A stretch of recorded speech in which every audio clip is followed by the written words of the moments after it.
La veritat és que tinc més anys que el Micalet.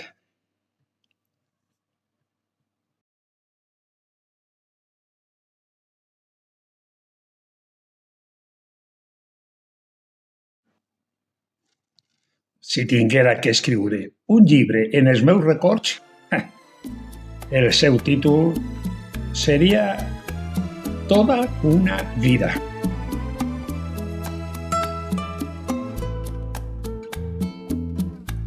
Efectivament, ese seria el títol.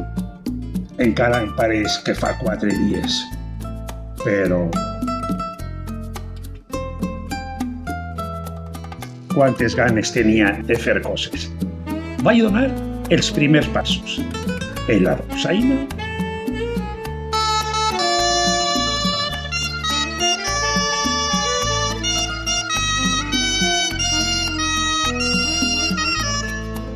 el teatre, Sí, pega a parlar.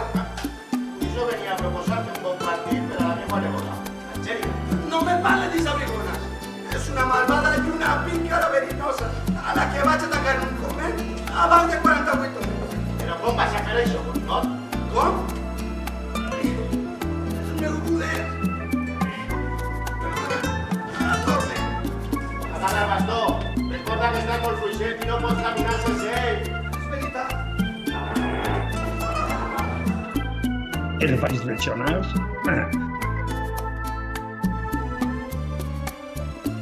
Encara que vaig tindre molt clar que el ball no era el meu. Fèrem d'artistes fallers, fem falletes infantils i amb molt èxit per fer.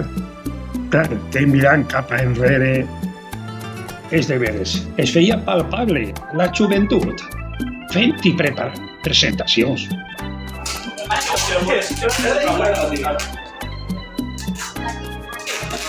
Anàvem pel barri fent passetes, decoràvem la banda i ajudàvem en tot.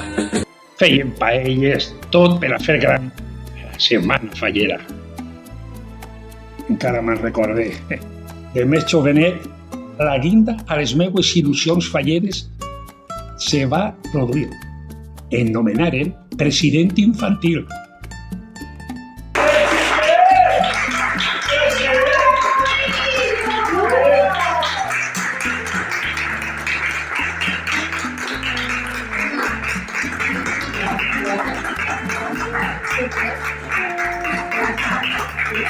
Allò va ser l'èxtasis al meu cor falleril.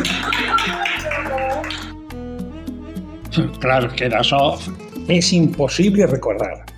Jo era molt xicotet. Me contava ma mare que només néixer m'apuntava a la falla.